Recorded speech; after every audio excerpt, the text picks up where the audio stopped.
بسم اللہ الرحمن الرحیم۔ السلام علیکم۔ شروع کرتی ہوں اللہ کے بابرکت نام سے جو بڑا مہربان نہایت رحم والا ہے، جس کے قبضے میں ہماری جانیں ہیں اور بے شک ہم نے لوٹ کے اسی کی طرف جانا ہے۔ ہمارے معاشرے میں احساس اور احساس اس قدر ختم ہو چکا ہے، اس قدر ہم لوگ برائیوں کی طرف بڑھ رہے ہیں کہ ہمیں اپنا انسان ہونا اور مسلمان ہونا بھول گیا ہے۔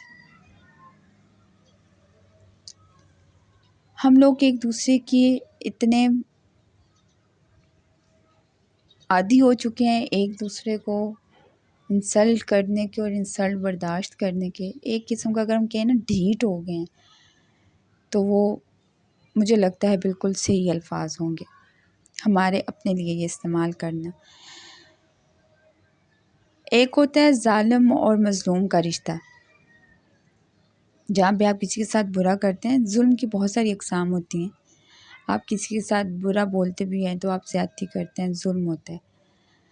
جہاں پہ آپ کی پسلی کام کرتی ہے آپ جواب دے دیتے ہیں، جہاں پہ آپ کا زور نہیں لگتا وہاں پہ آپ مظلوم ہی ٹھہرائے جاتے ہیں یا مظلوم بن جاتے ہیں۔ آپ کو کسی نے ایک بات کہہ دی، آپ نے 10 جواب لازمی دینے ہیں، آپ نے احترام لحاظ کا رشتہ ختم کر دیا۔ ہم لوگ اپنے پڑوسیوں کا خیال نہیں رکھتے، ہم لوگ اپنے ساتھ سفر کرنے والے کا خیال نہیں رکھتے، ہم کمفرٹیبل نہیں ہیں، ہم جاننے سے پہلے ہی برائیاں نکال لیتے ہیں، ہم ازیوم کر لیتے ہیں کہ بندہ برا ہے، ہم مس بیہیو کرتے ہیں، ہم بیہیو کرنا شروع کر دیتے ہیں۔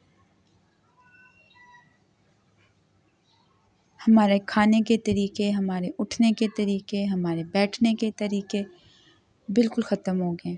ہم اپنے بچوں کو تو یہ سکھاتے ہیں بیٹا بیٹھ کے پانی پینا ہے اور 3 سانسوں میں پینا ہے، لیکن آپ وہی جب پریکٹس اپنے بچے کے سامنے کھڑے ہو کے پی رہے ہوتے ہیں اور جب بچہ آپ سے کوسچن کر لے ماں سے یا باپ سے کہ آپ کھڑے ہو کے پانی کیوں پی رہے ہیں، تو آپ اس کو بڑا ہی جینوئن ایکسکیوز دینے کی کوشش کرتے ہیں، میں نے ابھی جلدی جلدی جانا ہے، یا میں یہ کر رہا تھا کھڑے ہوتے تو مجھے بڑی پیاس لگی میں پی گیا۔ آپ ریزنز دے دیتے ہیں، آپ مطلب ان کو یہ سکھا رہے ہیں کہ بیٹا کوئی بات نہیں، اگر آپ بیٹھ کے پانی نہیں پئیں گے تو آپ کے پاس ریزن ہونا چاہیے کھڑے ہو کے پانی پینے کا، آپ پی سکتے ہیں۔ ایکچولی ہم یہ بچے کو سکھا رہے ہیں۔ ہم خود جھوٹ بول کے اپنے کاروبار کو فائدہ پہنچاتے ہیں۔ ایک دکاندار 100 جھوٹ بولے گا، اپنی چیز بکوا دے گا۔ اگر آپ کے ساتھ وہی بیٹا بیٹھا ہے جس کو آپ نے کل یہ سکھایا ہے بیٹا جھوٹ نہ بولنا، دھوکہ نہ دینا، سچائی کے راستے پہ چلنا، کیونکہ آپ لوگ ایکچولی یہ چاہتے ہیں کہ آپ کی اولاد نیک، صالحہ اور اچھی بنے، مقام معاشرے میں بنائے اپنا، لیکن ایک ایماندار شخصیت کے طور پہ۔ لیکن آپ جب اس کے سامنے خود دھوکہ دے رہے ہیں، آپ تھوڑی دیر پہلے اپنے ساتھ والے بندے کو کہہ رہے ہیں یہ 4 میٹر کپڑا ہے اور آپ بیچ رہے ہیں گاہک کو 5 میٹر 4.5 میٹر کا کہہ کے، تو یہ زیادتی نہیں ہے؟ اس کو نہیں نظر آ رہا؟ آپ اس کو ایکچولی یہ سکھا رہے ہیں بیٹا جہاں پہ فائدہ ہو وہاں پہ جھوٹ بول لینا، وہاں پہ قباحت کوئی نہیں۔ ہمارے آقا نبی پاک صلی اللہ علیہ وآلہ وسلم نے زندگی میں جتنی بھی چیزیں جو اللہ تعالیٰ نے ہمیں حکم دیا ہے گزارنے کے لیے، وہ ہمارے نبی پاک صلی اللہ علیہ وآلہ وسلم نے اپنی زندگی میں کر کے ہمیں دکھائی ہیں، سچ بول کے دکھایا ہے، تکلیفیں برداشت کی ہیں، سچ نہیں چھوڑا، سچ بولا ہے چاہے جتنا بھی نقصان ہو، فائدہ نہ ہوا ہو، لیکن سچ نہیں چھوڑا، سچ بولا ہے، دھوکہ نہیں دیا، بلکہ اس کو ناپسند قرار دیا گیا ہے۔ ہمارے معاشرے میں، مسلمان معاشرے میں اور اس ملک میں دیکھتی ہوں ظلمت کے اندھیرے بڑھ رہے ہیں، بیٹیوں کی عزت اور احترام نہیں رہا۔ باپوں کو ہم لوگ بیٹیاں کھڑے ہو کے منہ پہ جواب دے رہی ہیں اور کہتی ہیں ہم کانفیڈنٹ ہیں، بھائیوں کے سامنے وہ بالکل نہیں فالو کر رہی رولز کو کہ جو اسلام نے ان کے اوپر کیے ہیں۔ میں نے آپ کو بتایا عورت کی مقام کا، حقیقت کو ریلائز کروانے کا سب سے پہلا اور بہترین طریقہ یہ ہے کہ وہ ریزرو رہے۔ ریزرونیس میں بہت ساری چیزیں آتی ہیں، آہستہ بولے، صرف کام کا بولے، اپنے آپ کو گرومنگ میں اس طرح لے کے جائے کہ پردے میں رہے، چھپا کے رکھے. اچھی اور پیاری چیزیں ہمیشہ چھپا کے ہی رکھی جاتی ہیں، ان کو سامنے نہیں رکھا جاتا. ہماری بہنیں اپنے بھائیوں کے سامنے اتنی دھڑلے سے یہ چیزیں ان سے انکار کرتی ہیں، کہتی ہیں ہم تو کانفیڈنٹ ہیں، اور آج کل کی 21ویں سینچری میں کون ایسے کرتا ہے. ہم اتنے ڈوب رہے ہیں اندھیرے میں، اور مجھے لگتا ہے یہ وہ مقام، یہ وہ وقت آ کھڑا ہوا ہے ہمارے سامنے کہ مسلمانوں کے ہر گھر میں، ہر گوشے میں، ہر کونے میں، ہر جگہ، ہر گھر کے ہر فرد کے لیے قرآن کو پڑھنا، سننا اور سیکھنا لازم ہو گیا ہے. کیونکہ ہم بھول گئے ہیں ہم وہ لوگ مسلمان ہیں. مسلمان کو چھوڑیں، ہم لوگ تو یہ بھول گئے کہ ہم لوگ انسان ہیں. ہم لوگوں میں ہر وہ خوبی پائی جاتی ہے جو جانوروں میں، حیوانوں میں پائی جاتی ہے. ہم اونچا بولتے ہیں، ہم ریئیکٹ فوراً کرتے ہیں، ہم فرسٹریٹڈ اتنے ہیں. سامنے والا اگر گزر جاتا ہے آپ سے اور دھکا لگ جائے، ہم اس کو پکڑ کے گریبان سے اس کو 3-4 ماں بہن کی گالیاں لازمی دے دیتے ہیں. یہ ظلم نہیں ہے، یہ زیادتی نہیں ہے. ایک پھلدار پھل بیچ رہا ہے. میں نے آڑو لینے تھے، مجھے پیچ بڑے پسند ہیں، تو میں نے دیکھا، وہ مجھے دور سے وہ بڑے پسند لگے، اچھے لگے، وہ موٹے اور بڑے ریڈش ان کا آ رہا تھا. میں نے اس سے اس کی قیمت پوچھی، اس نے مجھے کہا 180 روپے کلو ہیں. میں نے کہا بہت مہنگے ہیں. میں نے بارگیننگ کی، سنت طریقہ ہے بارگیننگ کر لیا کریں، بے شک اتنے دے دیں بعد میں، لیکن بارگیننگ کرنا سنت طریقہ ہے، یہ کیا کریں. تو میں نے خیر 1 منٹ اس سے بحث کی، تو کچھ 10 روپے میں نے چھڑا لی. میں نے کہا 2 کلو دے دو. اچھا، گھر میں آ کے میں نے دیکھا وہ جو مجھے موٹے موٹے تازے تازے نظر آ رہے تھے، ان میں سے 3-4 ہی تھے، باقی سارے چھوٹے چھوٹے، اور اکثریت ان کی خراب تھی. اب مجھے یہ بڑا دکھ ہوا. ہمارا اسلام تو کہتا ہے کہ اگر درجن آپ کا 12 ہے تو 13 کر کے دیکھو، اللہ آپ کی غیبی مدد فرمائے گا. کہاں سے برکت دے گا یہ آپ گمان نہیں کر سکتے. لیکن ہمارا عقیدہ نہیں رہ گیا. ہمارا عقیدہ یہ بن گیا ہے کسی طرح سے ڈنڈی مار لو، 2 کلو میں سے 2 آڑو کم بھی رکھ دینے اور خراب بھی ڈال دینے، جو اچھے ہیں وہ بھی تو بیچنے ہیں. تو میں اکثر اب جب میرا ہوتا ہے تو میں اس میں سے نکال کے میں ان کو کہتی ہوں یہ بچتا نہیں ہے، اس کو بچنا نہیں کہتے. بچتا وہی ہے جو آپ نے اللہ تعالیٰ کی نیت، اللہ تعالیٰ کے لیے اور خلوص نیت کے ساتھ بیچا یا خریدا. ہم کاروباری معاملات میں بھی اتنے گر چکے ہیں. تو قرآن اور قرآن کی اہمیت کو جاننا اب یہ وہ وقت ہے ضروری تو شروع سے ہی تھا، لیکن اب ہم کچھ زیادہ ہی اپنے دین سے دور ہو گئے ہیں. تو پڑھیں قرآن، اس کا ترجمہ پڑھیں، اس کو ٹرانسلیشن پڑھیں. صرف عربی تک محدود نہ کریں کہ سپارہ یاسین کا عربی پڑھی، سپارہ یا سورہ واقعہ پڑھا، سورہ کہف پڑھا. اس کی فضیلت بھی بہت ہے، بہت فضیلت ہے اللہ تعالیٰ کے کلام کے ذکر کی بھی، لیکن سمجھ کے پڑھیں کہ قرآن آپ کو کیا رہا ہے. اپنی بیٹیوں کو بتائیں شروع سے، جب آپ کی بچی 7 سال 6-7 سال سے اوپر ہونا شروع ہو جائے، جب آپ یہ سوچیں کہ اس کی سینس اب کام کرنا شروع ہوگی، وہ چیزیں وہ پک کر رہی ہے جو سوسائٹی میں ہو رہی ہیں، تو اس کے ساتھ بیٹھ جائیں، کوئی آدھا پونا گھنٹہ دیں، اپنے بچوں کو بٹھائیں، ان کے ساتھ ٹرانسلیشن پڑھیں. آپ ان کو بتائیں کہ اللہ اور اس کے رسول نے ہمیں کیا حکم دیا. پہلے ان کو بتائیں کہ ہم انسان ہیں، ہم کوئی توپ چیز نہیں ہیں. ہم ڈاکٹر بن جائیں، ہم انجینئر بن جائیں، ہم کسی بھی دنیا کے مقام میں پہنچ جائیں، بیٹا عاجزی کو نہ چھوڑنا. عاجزی رب کو بڑی پسند ہے.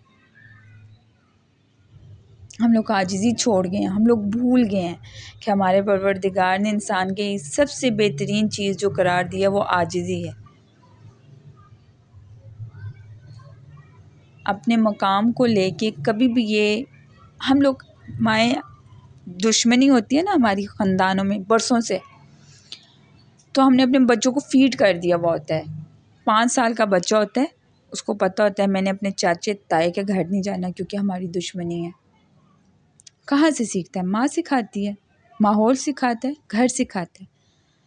تو اگر ہم اپنے بچوں کو یہ سکھانا شروع کر دیں کہ ہم مسلمان ہیں، ہم سب سے پہلے انسان ہیں، احساس اور حساس بہت ضروری ہے انسان کے لیے، احترام، قدر کرنا، لحاظ کرنا بہت ضروری ہے۔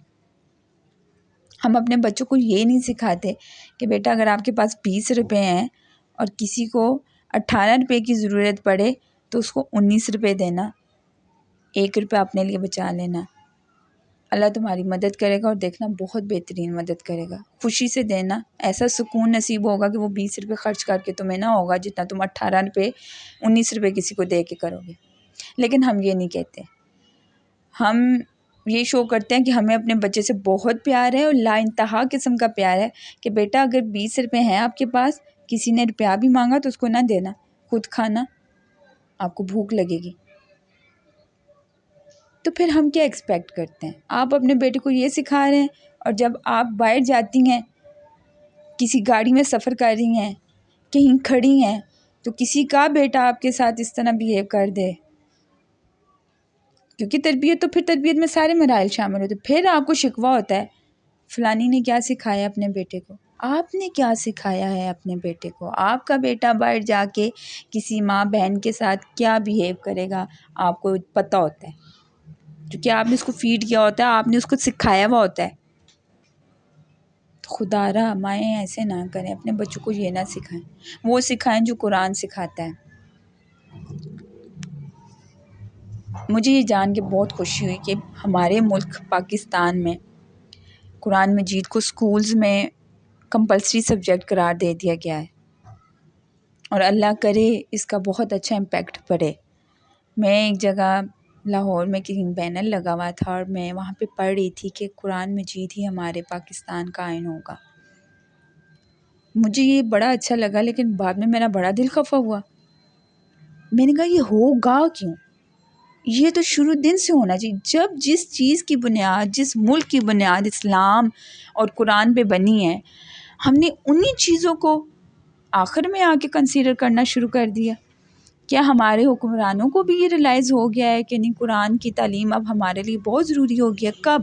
جب ہماری بہن بیٹیوں کی قسطیں محفوظ نہیں رہیں، جب ہم لوگ چھوٹی چھوٹی دکانوں میں کرپشن کرنا شروع ہو گئے ہیں، جب ہم اپنے ہی گھروں میں اپنے رشتوں کے ساتھ منافع اور نقصان کا کاروبار کرنا شروع ہو گئے ہیں، رشتہ کھیلنا شروع ہو گئے، تب ہمیں یہ محسوس ہوا ہے کہ قرآن اور اس کی تعلیم کو ہم نے اپنے گھروں میں کیسے عائد کرنا ہے، کیسے چلانا ہے۔ یا ہمیں یہ ڈر اور خوف آ جاتا ہے، میں نے ایسے لوگ دیکھے ہیں کہ کہیں پہ آپ لوگ چاہتے ہیں کہ ہمارے بچے اچھے انسان بن جائیں، کہیں پہ آپ کو خوف لگ جاتا ہے کہ اگر ہمارے بچے کو یہ پتہ چل گیا اس نے تو پھر دین کے مطابق چلنا ہے، تو ہماری تو پھر بات نہیں نہ ہوگی۔ مائیں اکثر اس سسرالی معاشرہ اس میں بہت اہم کردار ادا کرتا ہے۔ ہماری ساسوں نے، ہماری ماؤں نے اپنے بیٹوں کو یہ سکھایا ہوا ہوتا ہے کہ ماں کا کہنا انکار نہیں کرنا، چاہے وہ کچھ بھی کہے، بیوی کو انکار کر دینا، جنت نہیں ملے گی۔ مجھے یہ حیرانی ہوتی ہے جو عورت اپنے لیے دوزخ کے راستے تلاش کر رہی ہے، جس نے اپنے بیٹے کو دین نہیں سکھایا، جس نے اپنے بیٹے کو اخلاق نہیں سکھایا، جس نے اپنے بیٹے کو انصاف نہیں سکھایا، وہ کیسے اس کو جنت کی گارنٹی دے سکتی ہے کہ میرے ساتھ تم اچھا سلوک کرو گے تو تمہیں جنت مل جائے گی؟ اللہ اپنے سارے بندوں سے 70 ماؤں سے زیادہ محبت کرتا ہے۔ کوئی ماں یہ نہ سوچے کہ میں اپنے بیٹے کو جنت میں لے جاؤں گی اور دوسری کی بیٹی کے ساتھ وہ زیادتی کرے گا۔ وہ اگر آپ کے بچوں کی ماں ہے نا تو پھر ماں وہ بھی ہے۔ اللہ تعالیٰ نے آپ کی ماں کا درجہ نہیں لکھا ہوا، اللہ تعالیٰ نے سب ماؤں کے درجات ویسے لکھے ہوئے ہیں، ماں ماں ہی ہے۔ تو اپنے آپ کو اس چیز سے نکالیں، دین کی طرف چلیں، قرآن کو سنیں، قرآن کو پڑھیں، اس پہ عمل کرنے کی کوشش کریں۔ ہماری نوجوان بچیاں، میں اسپیشلی ان کو کہوں گی کہ میں نے ایک میری کہیں پہ ایسی بچوں کے ساتھ اسپیچ ہی کر رہی تھی، میں کوئی کوسچن تھا، میں نے اس کا آنسر دیا تھا، تو میں نے ان کو یہی کہا تھا، یہ محبت، یہ جاب کی ایک جستجو کرنا، یا تو آپ کی آپ جب جوان ہوتے ہیں نا، چاہے وہ لڑکا لڑکی، تو کنسنٹریشن آپ کی دو ہوتی ہے. آپ کوشش کر رہے ہوتے ہیں کہ آپ کا کیریئر اچھا ہو، دوسرا آپ کا لائف پارٹنر اچھا ہو، تیسرا کوئی آپ کے ساتھ ٹائمنگ پاس کرنے والا بھی لائف پارٹنر ہو. آپ زندگی میں دو ڈیسیجن امپورٹنٹ کرتے ہیں، ریممبر. ایک آپ کا کیریئر کیا ہونا چاہیے اور ایک آپ نے اپنا لائف پارٹنر کیا چننا ہے. لیکن یہ تیسرا لائف پارٹنر ہوتا ہے نا، میں اس کے بڑے خلاف ہوں. میں وہ تیسرے بندے کو کہتی ہوں کہ بھائی آپ کا کوئی مقام، کوئی جگہ نہیں ہے، تو یہ ناٹ صرف ٹائم آف ویسٹیج ہے، گناہ گار بھی ہیں اور اپنی ذات کا بھی ضیاع کر رہے ہیں. تو میں بچیوں کو اسپیشلی کہتی ہوں کہ اپنے آپ کو اس چیز سے نکالیں، کیریئر بنائیں، لیکن ایک لمیٹیشنس بچیوں کے لیے بہت ضروری ہے. کیونکہ ہمارے معاشرے میں عورت کا مقام اتنا گر چکا ہے، اور اس میں سب سے بڑا ہاتھ ہم عورتوں کا ہے کہ ہم لوگ اپنے مقام کو خود نہیں جانتے، تو مرد ہمارا مقام کیا جانیں گے. تو اس لیے اس پہ کنسنٹریٹ کرنا بہت ضروری ہے کہ کیسے ریزرو رہنا ہے اور کیسے ہم نے اپنے مقام تک پہنچنا ہے. اور یہ اس کے لیے بہترین طریقہ یہ ہے کہ آپ قرآن کو سیکھیں، قرآن کو پڑھیں. میں اکثر دیکھتی ہوں کہ ہماری بچیوں کے ہاتھوں میں بڑے اسٹائلش قسم کے موبائلز ہوتے ہیں، اور بڑی وہ فیسینیٹ کرنے کی کوشش کر رہی ہوتی ہیں، اور لوگ بڑے انسپائر بھی ہو رہے ہوتے ہیں. میچنگ پرس، میچنگ جوتے اور میچنگ آپ کے جو موبائلز ہوتے ہیں وہ آپ کو بڑا کر رہے ہوتے ہیں. مجھے بڑا اچھا لگتا ہے. تو انسپائر کرتی ہے نا، چہرے آپ کو جب ایک خوبصورتی ہوتی ہے اپنی طرف اٹریکٹ کرتی ہے، انسپائر کرتی ہے. میں نے سوچا کہ جہاں پہ، اور میں بہت سارے لڑکے، پھر جب وہ آپ موبائل یوز کر رہی ہوتی ہیں نا پبلک پلیسز پہ یا کچھ، تو بہت سارے میل جو ہیں بدتمیز بچے جن کو ہم کہتی ہوں، وہ تو ضروری سمجھتا ہے نا بہن بیٹیوں کی طرف دیکھنا، ان کو یہ بہتری والی بات ہوتی ہے، خوشی محسوس ہوتی ہے ان کو ایک. تو میں یہ سوچ رہی تھی کہ اگر انہی بچیوں کے ہاتھوں میں ویسی میچنگ کلر کی تسبیح ہو اور وہ ذکر کر رہی ہوں، تو کیا خوبصورت لگیں وہ. پھر مرد بھی کوسوں دور بیٹھتا ہے، یہ تو تسبیح کر رہی ہے، اس کا تو میرا گزارا نہیں. یہ میں نے دیکھا ہے، یہ میرا ایکسپیرینس ہے. پھر مرد بھی، اور جو اچھے ہوتے ہیں وہ تو مطلب ان کی تو نظروں میں ہوتی حیا ہے، اور جو برے ہوتے ہیں وہ بھی دیکھ کے حیا کر لیتے ہیں، ان کو کچھ حیا آ ہی جاتی ہے. تو اس لیے اپنا مقام خود احساس دلائیں مردوں کو کہ آپ مسلمان عورتیں ہیں، آپ کے پاس ایک بہت بڑی طاقت ہے، اور وہ طاقت ذکر بنائیں، اذکار بنائیں، تسبیح کو پڑھیں، قرآن مجید کو سنیں. میں جب آفس کے لیے نکلتی ہوں تو میں لوکل ٹریول کرتی ہوں، ٹھیک ہے. مجھے وہ ایک گاؤں میں ہے ڈیوٹی میری، تو اس میں مشکل ہو جاتا ہے، آپ اکیلے ڈرائیو نہیں کر سکتے، وہ علاقہ مطلب وہ نہیں ہے، تو وہ مجھے لوکل جانا پڑتا ہے. تو مجھے اب اتنی ریگولر میں جانے لگی ہوں، 2 سال سے میری وہاں پہ ٹرانسفر ہے، کہ میں سب سے پہلے بیٹھتی، سب کو پتہ ہے انہوں نے آنا ہے، اور میں اپنے موبائل میں سورہ واقعہ کھول کے پڑھتی ہوں. سورہ واقعہ جب آپ جاتے ہیں نا اپنے کاروباروں میں، تو کوشش کیا کریں، کوئی بھی کام کر رہے ہیں، کوئی کاروبار ہے، تو گھر میں اگر ٹائم نہیں ملتا تو وہاں پہ پہنچتے پہنچتے پڑھ لیں. تو میری کوشش ہوتی ہے میں پڑھ لوں، پھر اس کے بعد میں تسبیح. تو وہ ایک رسپیکٹ کا ایلیمنٹ آ جاتا ہے. اپنے آپ کو اس طرح کریں کہ لوگ آپ کی عزت کرنا شروع کر دیں، آپ کے مقام کو جاننا شروع کر دیں. قرآن مجید سیکھنا اور سکھانا اور سننا بہت ضروری ہو گیا. اپنے بچوں کو بٹھائیں، ٹرانسلیشن لگائیں موبائل میں. ہم اپنے بچوں کو موبائل دے دیتے ہیں اور ہم ان موبائل میں کوئی چیز بھی لگا دیتے، تو اپنے بچوں کو بٹھائیں، ان کو ٹرانسلیشن لگا کے دیں، سورہ نور کی ٹرانسلیشن لگا کے دیں، قرآن مجید کی کسی بھی آیت کی ٹرانسلیشن لگا کے دیں، اور ان کو کہیں کہ سنو، سیکھو، سمجھنا ہے، خود بتائیں ان کو.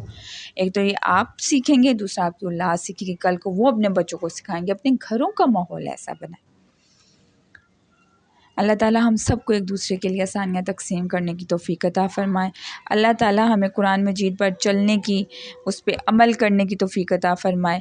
اللہ تعالیٰ ہمیں اپنے رحمت کے سائے میں رکھے اور ہمیں توفیق دے کہ ہم قرآن مجید کے ایک ایک آیت کو نہ صرف پڑھیں سنیں سمجھیں بلکہ ہم اپنی زندگیوں میں عمل کریں، اور ہم اپنے بچوں کے لیے ایسے رول ماڈلز بنیں کہ وہ آگے جا کے ایک بہترین انسان، ایمان والے انسان بنیں، جس سے ہمارے ملک میں امن ہو، یہ ظلمت کے اندھیرے ختم ہوں، یہ بد لحاظی ختم ہو، ایک دوسرے کا احساس پیدا ہو، یہ بے ایمانی ختم ہو۔ اللہ ہم سب کو اپنے حفظ و امان میں رکھیں اور ایک دوسرے کے لیے ہمیں آسانیاں توفیق عطا کرنے کی توفیق عطا فرمائے۔ آئندہ انشاءاللہ کوئی بھی اس طرح کا ٹاپک مجھے ملتا ہے تو میں انشاءاللہ اس پہ ضرور بات کروں گی، اور اللہ ہم سب کو جو ہے اپنے حفظ و امان میں رکھے۔ اللہ حافظ۔